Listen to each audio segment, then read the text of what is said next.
Ito, ang latest weather update. Alamin ang pinakasariwang ulat panahon ngayon dito sa Information TV Educational Channel. Patuloy pa rin umiiral ang northeast monsoon o amihan dito sa bahagi ng Luzon, kung saan ngayong araw ay magdadala ito ng maulap na kalangitan na may mga kasamang may hinang pagulan or pagambon dito sa bahagi ng extreme northern Luzon. At ina-expect nga po natin sa mga susunod na araw ay magkakaroon tayo ng another surge ng northeast monsoon, kung saan patuloy po ito magdadala ng malamig na panahon.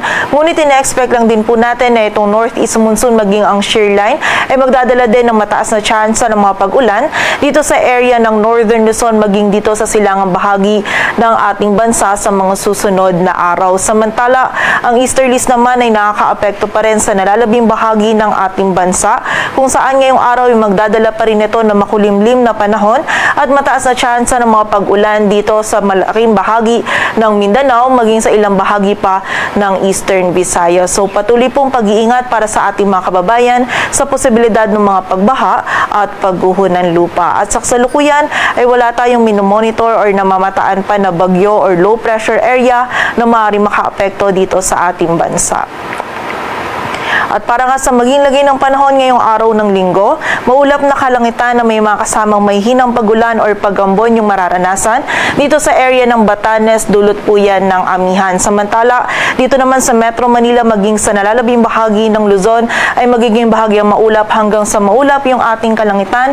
Meron tayong mararanasan pa rin ng mga isolated na mga may hinang pagulan or pag-ambon. At dahil nga po sa kasalukuyan ay medyo mahina pa yung amihan, ay makakaranas din po tayo ng bahagyang mainit pa na panahon, lalong-lalo na sa tanghali dito sa area ng Metro Manila, maging sa ilang bahagi pa ng Southern Luzon ngayong araw. Agwat po ng temperatura dito sa Metro Manila ay mula 23 to 32 degrees Celsius.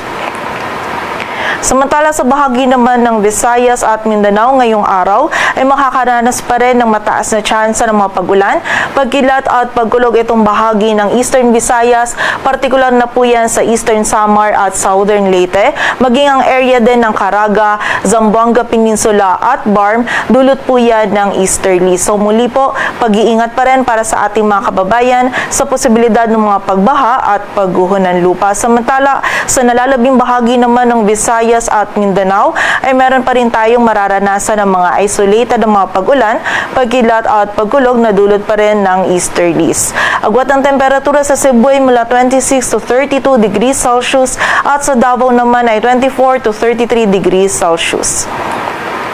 At para naman sa lagay ng dagat baybayin ng ating bansa, wala po tayong nakataas na gale warning, ngunit iba yung pag-iingat pa rin para sa mga kababayan natin na maglalayag sa mga dagat baybayin ng Northern at Central Luzon, kung saan magiging katamtaman hanggang sa maalon po yung lagay ng ating karagatan.